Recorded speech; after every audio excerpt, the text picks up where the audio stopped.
I met a gypsy. So then let's fast forward to getting the call to ride for Pro Circuit.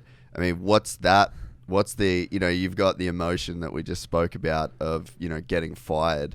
What's the emotion that you then feel to get hired by a dude like Mitch Payton? Like, how does that phone call go down? And then, how do you feel when you hang up that phone?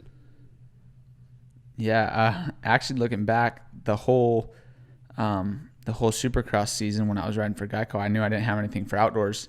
The GEICO shop was just down the street from Pro Circuit, and I would leave the GEICO shop and I'd drive down to Pro Circuit, and like, I'm sure people hear the stories of like going in and waiting to talk to Mitch and stuff like that, and it's real. That's what I did. I'd walk into the front thing, and the girl that works at the front, that in the front little office, I'd say, hey, can I talk to Mitch? And she'd walk back and he'd be busy, he'd be in a meeting or whatever. Basically, he was like, he knew that I was there, and he didn't, and I walked into there multiple times a week and never spoke to him. One time I walked in and he was like, yeah, come back. And I went back there and I just, told him, I was like, hey, what can I do to ride for you this outdoor season? I don't have a job, and, I know that you might have a couple guys out, so on and so forth. And he was like, yeah, we'll see. I don't have anything for you right now. And like, but I would go in there and bang his door down like all the time. And, it was cool because like I first time I talked to Mitch, I was like, if you've seen him in the pits, obviously like you're like, oh crap, it's Mitch Payton, and he was at his porting bench and he just looked up at me and he was like, what's up? And I was just like, yeah, so like, I want to see what you've got. What's the potential of us working together?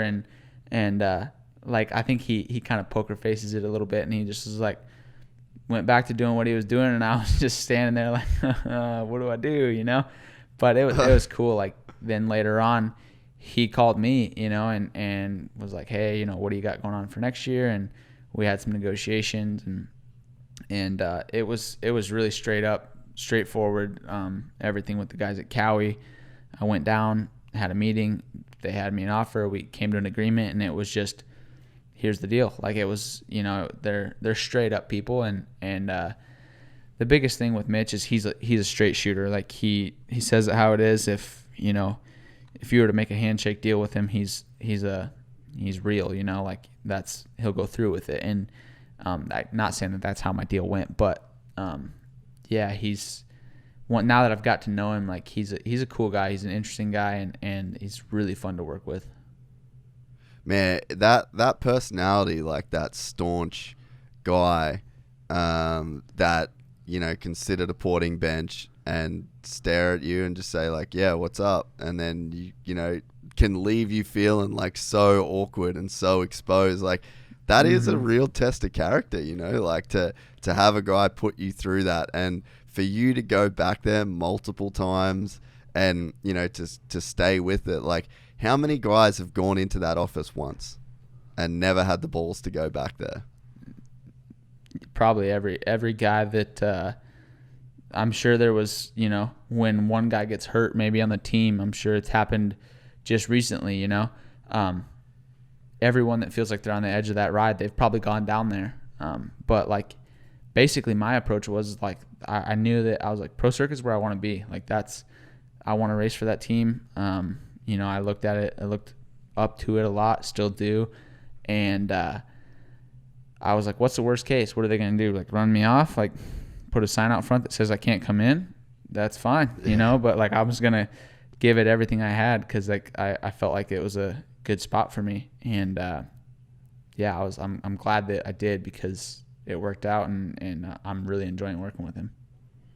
Did you have, like, was there any part of you that just did not want to go back there again after you got rejected that first time?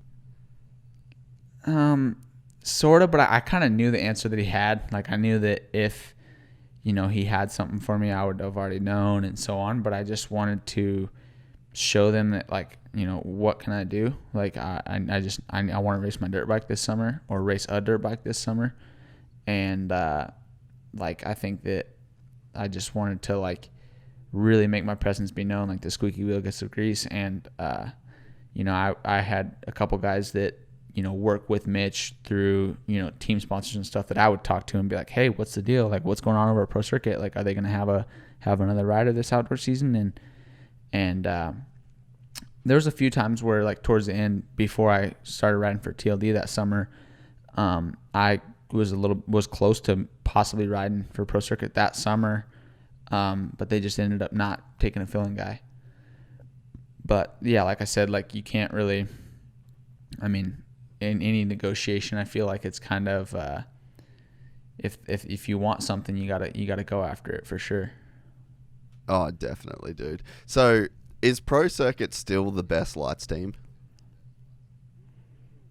I think so.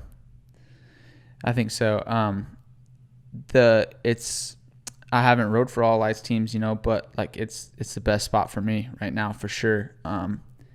The core group of people that like we have that I work with they're pretty, like, they're just all so they're so driven, and I think that we've all got the same goal, which that goes with every race team. But the one thing I do respect big time is that Mitch has his guys and he takes care of them, like the same guys for a lot of years, and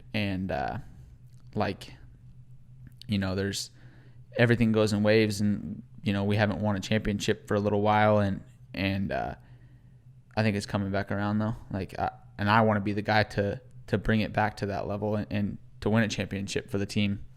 After all of Mitch's success that he has had with the team in Kawasaki, that it'd be a huge honor, especially after a couple of rough years for us, to be the guy to make it happen again. Yeah, man, because my age growing up, like for the era that I'm in, Pro Circuit was the only place that you could be as a guy coming out of amateurs. Like, if you had that PC deal, you were almost guaranteed to win a championship. And from the outside perspective of just like a fan, you see a couple years go by without a championship, and then you're sitting here thinking like, oh, what's changed? Is like the team not as good anymore, or Kawasaki's not as good anymore, and you can make that case in your mind purely based off results. But like you said, this sport comes in waves, and you've got like the star Yamaha guys that are throwing down big money to get these amateur kids, and it's kind of a stance that Mitch has taken against spending that kind of cash on amateur kids. But it's like, you're right, the team's still the same team. It's the same group of guys. Yeah, for sure. And like I said, like, now there's obviously a lot more competitiveness. I think, it's not that Pro Circuit just going to dominate everything like in the past. Like, even me growing up, I remember watching a Vegas Supercross, and it was, I think, 1 through 5 in the lights class at the finale was Pro Circuit bikes. Now there's, every team is so competitive, and there's, there's so many brands at such a high level that it's good. It's good for our sport. Like, I think that, and Mitch and the team and Kawasaki, they're working to evolve, like everyone is. And, I think it's just, one thing after another needs to add up to win a title still. Like, and now especially, like, it's a lot of moving parts, and that's why, like, I feel honored to be, one of those guys that they decided that they feel like can win a title and have hired me to do that. So that's it's exciting for sure. Like, I want to do it. So is that kind of the difference, do you think, between, like, you kind of know at GEICO or Star that there's like tiers of riders, but I feel like when you go to like Pro Circuit, it's like you're only getting hired to ride at Pro Circuit to win the championship, and it's like there's no development kind of roles at PC. It's like, you could maybe argue that Shimoda kind of like was that guy a little bit for them this year, just because like he's still super young. But it's like, yeah, man, you look in the past, it's like they're just hiring dudes that can and should win a championship. So when you get hired for Pro Circuit, does your mind automatically go to shit, I'm getting paid to win a title.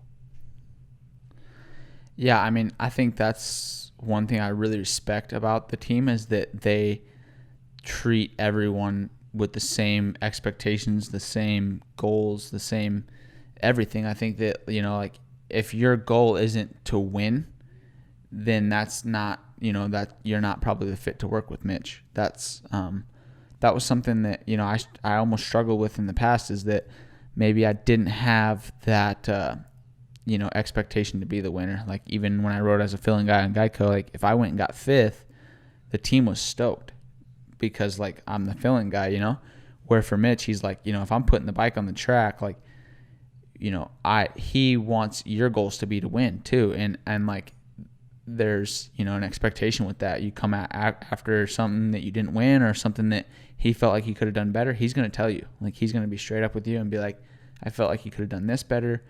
But I like that because I like to be able to have, a business relationship with someone that he can just be straight up and be like, hey, this is what I feel like you could do better.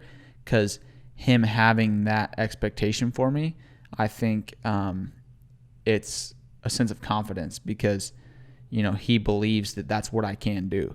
So as long as he believes that I can win, like I know he truly does believe so. And that's why he has chosen me to be on the team. That's why he supports me. That's why, that's why we do it. Like that's my goal, is to win. And like, I'm mature enough to know that I can take some tough talk. I can take, like if you have an opinion on how I rode that night, like I want to hear it. Like I want to hear whatever we can do to make me be better for the next time. If you enjoyed this content, please like and subscribe. And to listen to the full 3-hour podcast, search Gypsy Tales in your favorite podcast platform or click the link in the description below. Gypsy Gang.